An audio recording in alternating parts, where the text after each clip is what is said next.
Copyright disclaimer under Section 107 of the Copyright Act 1976. Allowance is made for fair use for purposes such as criticism, comment, news reporting, scholarship, and research.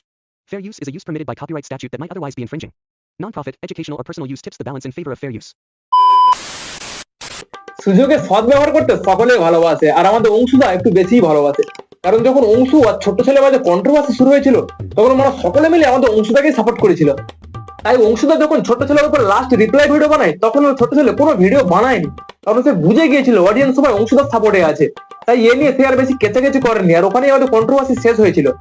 কিন্তু আমাদের অংশুদা টানা 1 মাস কোনো video upload করেনি, কারণ সে কোনো কন্টেন্টই খুঁজে পায়নি।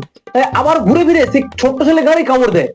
মানে কন্ট্রোভার্সি থেমে যেতে দাদার একদম ভালো লাগেনি বলা, কারণ দাদা চেয়েছিল এই কন্ট্রোভার্সিটাকে চালিয়ে নিয়ে যেতে। হঠাৎ করে যে কন্ট্রোভার্সিটা এইভাবে শেষ হয়ে যাবে, দাদা সেটা মোটেও ভাবেনি। এবার ঝামেলাটা বন্ধ হয়ে যেতে আর তোমার কোনো কন্টেন্টই খুঁজে পাচ্ছে না, কাকে নিয়ে ভিডিও বানাবে, কি নিয়ে ভিডিও বানাবে, এদিকে আবার সাবস্ক্রাইবার পাচ্ছে না। তাই দাদার ইচ্ছা দাদা বলা আবার কন্ট্রোভার্সি করবে। বলছি দাদা, তখন তুমি ঠিক ছিলে, তাই সমস্ত ছোট বড় ক্রিয়েটর সবাই তোমাকে সাপোর্ট করেছিল, তাই বলে বলো তুমি আবারও ইচ্ছা করে কন্ট্রোভার্সি করবে? এই কন্ট্রোভার্সির কারণে তোমার চ্যানেলে আজকে 2 লক্ষ প্লাস সাবস্ক্রাইবার, আর এখন যে তুমি আবারও ইচ্ছা করে কন্ট্রোভার্সি করার চেষ্টা করছো, দেখো সাবধানে, যেসব ছোট বড় ক্রিয়েটর তোমাকে সাপোর্ট করেছিল তারাই যেন তোমার পেছন না মেরে দেয়, মানে তারা যেন তোমার আবার বিপক্ষে না দাঁড়ায়। আজকে দেখবো কে ঠিক আর কে ভুল। আমি কিন্তু মানে কারো সাপোর্টে ভিডিও বানাচ্ছি না, তাই আমাকে গাল দেওয়ার আগে প্লিজ ভিডিওটা বোঝার চেষ্টা করবে। তো চলো না বেশি না ওকে ভাট, আজকে ভিডিওটা শুরু করা যাক। Let's get and start.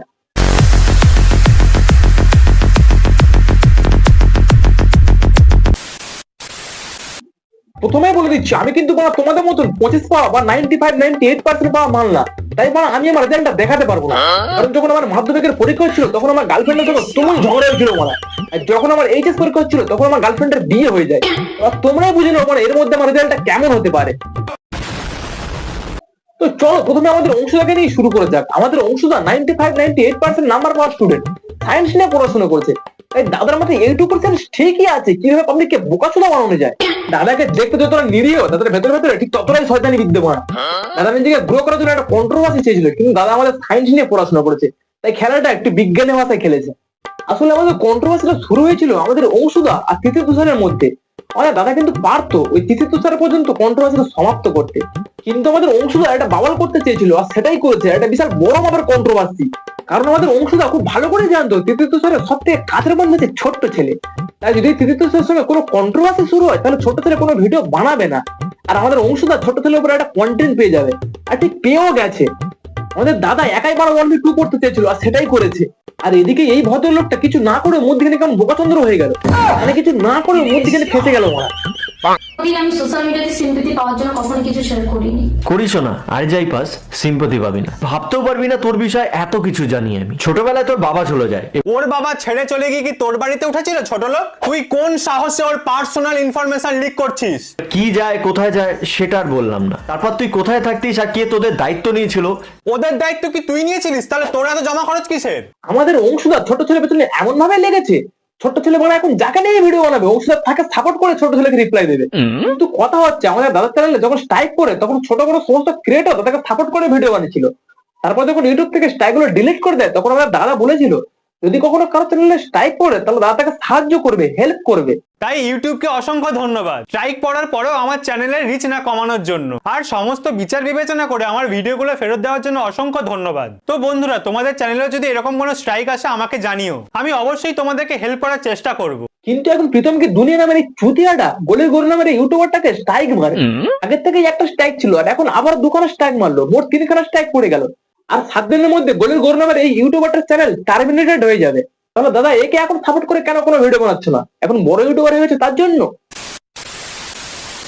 তুই কোথায় থাকতিস আর কে তোদের দায়িত্ব নিয়েছিল সেটাও আর বললাম না। ওরা কোথায় থাকতো সে সমস্ত ব্যক্তিগত জিনিস নিয়ে কথা বলার অধিকার তোকে কে দিয়েছে? ভালোই ঢ্যামনা তো তুই, কিন্তু তোর এই ঢ্যামনামি আমার সাথে চলবে না। আরে দাদা কি রাগ, কি ইমপ্রেশন, কি গলার জোর, এত পুরো যেন বাঘের বাচ্চা।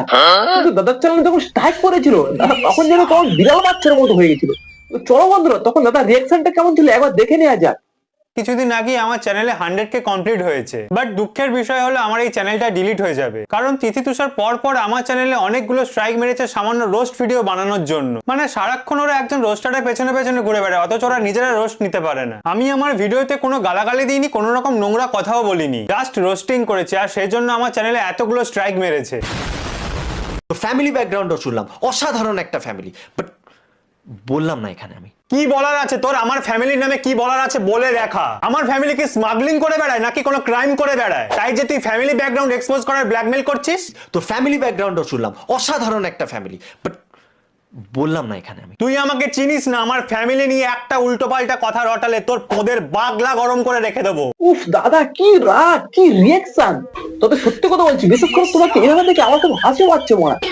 কিন্তু হ্যাঁ, দাদার সাথে আমি একমত, ছোট ছেলে কোনো অধিকার নেই কারণ পার্সোনাল ডিটেইলস যেখানে লিক করার। তিথিকে আমি বোন বলে ডাকি, বোন মানি আমি ওকে, রাখি পরিয়েছো। কাকে আর কি বলবো, নিজেকে ছোট লোক প্রমাণ করে দিচ্ছে মারা। দিদিকে এদিকে বোন বলছে, আবার বোনের উদ্দেশ্যে বলছে। হ্যাঁ, পোদ মারতে দেয় আমায়। মানে সত্যি তুই মনে একটা ছোট লোক।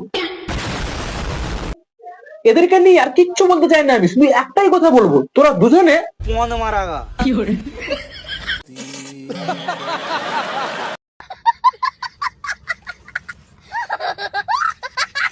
তো চলো বন্ধুরা, আজকের ভিডিওটা এই পর্যন্ত সমাপ্ত করছি। যদি ভিডিওটা ভালো লেগে থাকে তাহলে অবশ্যই চ্যানেলটিকে সাবস্ক্রাইব করে নিও আর পাশে থাকা বেল আইকনটিকে প্রেস করে দিও। দেখা হচ্ছে আবার নতুন একটা ভিডিওতে, ততক্ষণের জন্য বাই।